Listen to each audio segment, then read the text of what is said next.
చేసినటువంటి పర్యటన నేపథ్యంలో అక్కడ ఆయనతో పాటు పాల్గొన్నటువంటి ఆయన సైకో బ్యాచ్ అంతా కూడా ప్లకార్డులు పట్టుకొని రప్ప రప్ప నరుకుతాము, మళ్ళీ వచ్చేది మేమే, ఇట్లాంటివన్నీ కూడా స్లోగన్స్ దాంట్లో ఇచ్చారు. సో దాన్ని నిన్న ప్రెస్ మీట్లో జగన్మోహన్ రెడ్డి మాట్లాడుతూ కూడా రప్ప రప్ప నరకడం మంచిదే కదా, అయితే ఏంటి అనే విధంగా ఆయన ఇట్లాంటి బ్యాచ్ను ప్రోత్సహిస్తున్నటువంటి పరిస్థితి కనిపిస్తుంది. పూర్తిగా నిన్న సినిమాలో డైలాగ్ నిజ జీవితంలో జగన్ నిరూపిస్తున్నారా అనేటటువంటి చర్చ కూడా జరుగుతున్నటువంటి పరిస్థితి. ఎందుకంటే బాబాయ్ వివేకానందరెడ్డి గొడ్డలిపోటుతో మొదలైన రప్ప రప్ప నరకడాలు 5 ఏళ్ళు పూర్తిగా కూడా రాష్ట్రంలో చాలా ప్రాంతాల్లో కూడా కొనసాగించినటువంటి పరిస్థితి. ఎవ్వరు ప్రశ్నించినా, ఎవ్వరు దీన్ని కాదు ఇలా కాదు అని చెప్పినా వాళ్ళని ఇష్టానుసారంగా నరకడము, లేదంటే ఇబ్బంది పెట్టడము, లేదంటే ఏదో ఒక రకంగా వాళ్ళను ఇబ్బంది పెట్టే పరిస్థితి కనిపించేది. సో ఇప్పుడు జగన్మోహన్ రెడ్డి మళ్ళీ మేము వచ్చిన తర్వాత ఇంకా రప్ప రప్ప నరుకుతాం అని మాట్లాడడం ఏంటి? నిజంగా కూడా వాళ్ళు గత 5 సంవత్సరాలు చేసింది అదే. దానికే కదా 11కే పరిమితం చేసి పులివెందుల ఎమ్మెల్యేగా కూర్చోబెట్టి రాష్ట్రంలో కూడా ఉండకుండా ఉండే పరిస్థితి ఆంధ్రప్రదేశ్ ప్రజలు జగన్మోహన్ రెడ్డి కల్పించారు.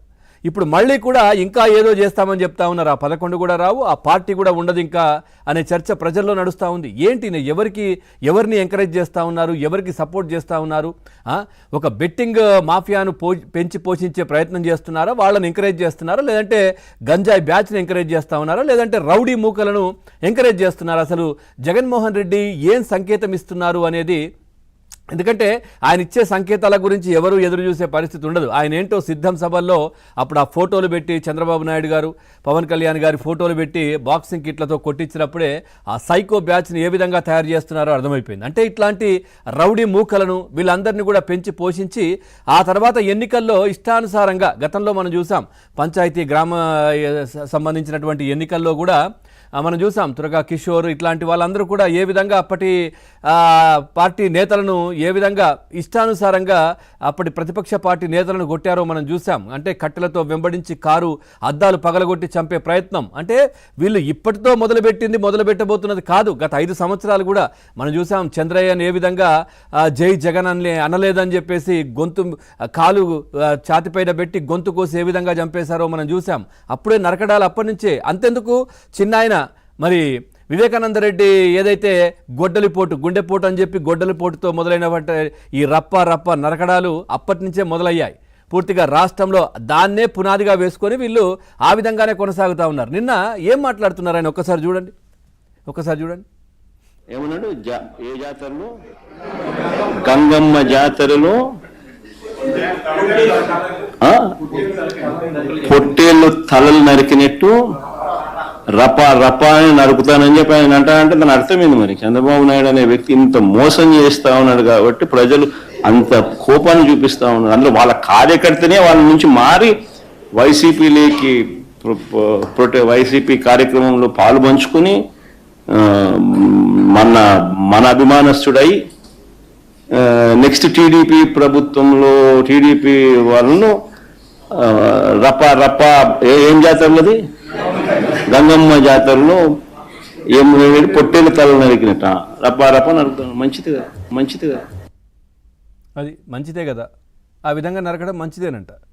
ఇది ఇట్లాంటి సంస్కృతిని తీసుకొచ్చే ప్రయత్నం రాష్ట్రంలో చేస్తూ ఉన్నారంటూ కూటమి నేతలు కూడా చెప్తా ఉన్నారు. అంటే కూటమి నేతలు వైసీపీ హయాంలో రాష్ట్ర వ్యాప్తంగా కూడా పలువురు టీడీపీ నాయకులను ఏ విధంగా హత్య చేశారో అవన్నీ కూడా ఇప్పుడు మాట్లాడుతున్నారు. కత్తులు, వేట కొడవలతో దాడి చేసి ఏ విధంగా చంపేశారు వైసీపీ మూకలు అనేది కూడా మనం చూసాం. అంతేందుకు బుద్ధ వెంకన్న ఇందాక మాట్లాడుకున్నది, కారుపై దాడి చేసి తురకా కిషోర్ ఏ విధంగా పల్నాడులో ఇష్టానుసారంగా వ్యవహరించారనేది మనం చూడొచ్చు. పల్నాడులో టీడీపీ నేతలే టార్గెట్గా ఇటు వైసీపీ నేతల దాడులు ఏ విధంగా ఉన్నాయో కూడా మనం చూసాం. ఇక ఎన్నికల సమయంలో పోలింగ్ బూతుల్లోకి వెళ్ళి పిన్నెల్లి ఏ విధంగా హై డ్రామా చేశారు, ఏ విధంగా అక్కడ అడ్డొచ్చిన వాళ్ళను కొట్టారు మనం చూసాం. అదేవిధంగా టీడీపీ పోలింగ్ ఏజెంట్పై గొడ్డలితో ఏ విధంగా దాడి చేశారు వైసీపీ మూకలు అనేది కూడా మనం చూసాం. నామినేషన్లు వేయకుండా టీడీపీ నేతలపై ఏ విధంగా అనేక దాడులు కూడా పాల్పడ్డంటి విషయం గత 5 సంవత్సరాల్లో కూడా మనం చూసాం. ఇక డ్రైవర్ సుబ్రహ్మణ్యాన్ని ఏ విధంగా హత్య చేసి హతమార్చారో, రప్ప రప్ప ఏ విధంగా నరికారో కొత్తగా వీళ్ళకి చెప్పాల్సిన అవసరం లేదు. వీళ్ళు చేసినవే అవన్నీ. మళ్ళీ ఇప్పుడు ఏదో చేస్తాం మళ్ళీ అని చెప్తా ఉన్నారు. అందుకే కదా ప్రజలు మూలన కూర్చోబెట్టింది. ఇక వైసీపీ ఎమ్మెల్సీ అనంతబాబు ఏ విధంగా చేశారు, ఇందాక చెప్పినట్టుగా ఆయన చంపేశారు. సో ఆయననే వెంటేసుకొని జగన్మోహన్ రెడ్డి ఎట్లా తిరిగారు? సో ఎట్లాంటి వాళ్లను జగన్మోహన్ రెడ్డి ఎంకరేజ్ చేస్తున్నారో మనం చూస్తాం. పూర్తిగా అనంతబాబును గత 5 ఏళ్లు ఏ విధంగా కాపాడారో కూడా మనం చూసాం.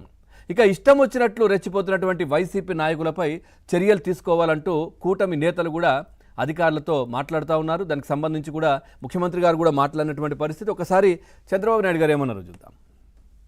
అందుకే క్రిమినల్స్ ఎప్పుడు కూడా క్రిమినల్ బ్రెయిన్సే పనిచేస్తూనే ఉంటాయి. వాళ్ళకు నరికేస్తాం, చంపేస్తాం, రఫాడతాం,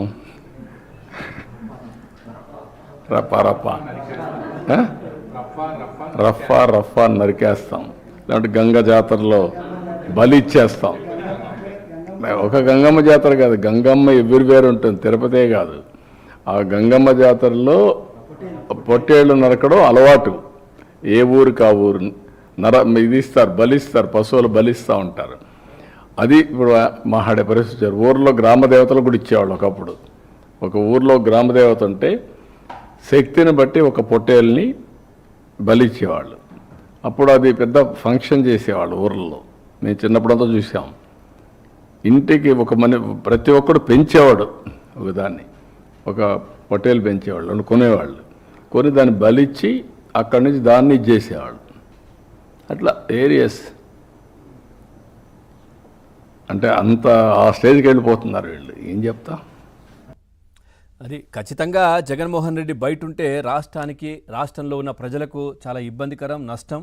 కాబట్టి ఖచ్చితంగా ఆయన పైన ఉన్నటువంటి కేసులను దానికి త్వరితగతిన పూర్తి చేయాలి, దాంట్లో ఏంటి అనేది తేల్చాలి. అదేవిధంగా జగన్మోహన్ రెడ్డి బెయిల్పై ఉన్నారు. బెయిల్ తీసుకునే ముందు కూడా ఆయన ఖచ్చితంగా నేను జాగ్రత్తగా ఉంటాను, ఎట్లాంటి ఇబ్బందికర పరిస్థితి సృష్టించను అనే విధంగానే బెయిల్ తీసుకుని ఉంటారు ఆయన.